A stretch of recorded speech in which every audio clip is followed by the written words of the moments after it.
تجديد حبس احمد فتوح 15 يوم على ذمه التحقيق. انا فرحان قوي، اقسم بالله يا رب يكون اتحبس يا عم العمر كله. ايوه يا عم مصلحتي، ده هو بيلعب في الفريق المنافس، بيلعب في الزمالك وانا بلعب في الاهلي وهنلعب كمان سوبر افريقي.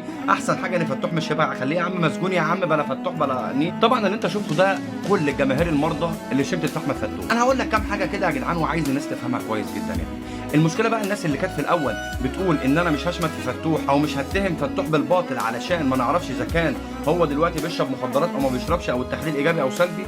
بعد ما اتاكدت التحليل ايجابي طلعت تشمت فيه. ده غير كده اصلا ان في ناس شماته بطبعها. طب انا اقول لك على جملتين او على حاجه كده بس بسيط. في ناس مقتنعه اقتناع تام، وديت الناس المريضه عقليا اللي ما عندهاش اصلا خلفيه عن اي حاجه في الدنيا.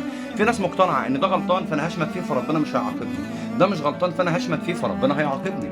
لا حبيبي، الشماته الجزاء بتاعها واحد، سواء شمتت في واحد غلطان او واحد مش غلطان. احمد فتوح غلط وكلنا عارفين ان هو غلطان وكلنا عارفين ان هو مدان، ولكن ده ما يدكش الحق ان انت تشمت فيه.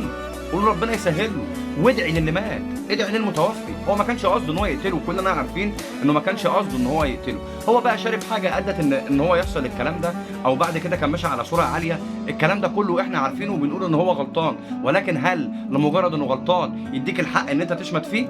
لا طبعا، هتغلط لان انت مش ملاك، والناس كلها هتشمت فيك ومش هتلاقي حد يسترك، وساعتها هتحس بالقهره اللي هيحسها واحد زي احمد فتوح او اي حد انت شمتت فيه عموما. المهم انا عايز اديكم معلومه صغيره. احمد فتوح في الفتره ديت ممكن يعمل استئناف امر حبس وينزل بعد يومين قدام غرفه مشوره، وبعد كده ممكن ان شاء الله يطلع على ذمه تحقيق، وممكن يجدد له حبس تاني. بس انا اتمنى ان هو يطلع على ذمه التحقيق ان شاء الله، وهتبقى على ذمه القضيه. واتمنى ان هو على الاقل الفتره ديت، يعني لو لا قدر الله بعد كده خد حكم ولا حاجه، بس على الاقل الفتره ديت يبقى بره، وبعد كده بقى نشوف هنعمل ايه. احمد فتوح يا جدعان من اللعيبه المحترمه جدا، انا بحترمهم جدا وبحبهم جدا، حتى لو غلط لازم التمس له العذر. فاستقيموا يا جدعان، استقيموا وربنا يفك كل واحد عنده كرب، وربنا يرحم كل واحد مات، وربنا يا جدعان يسترها مع الناس كلها.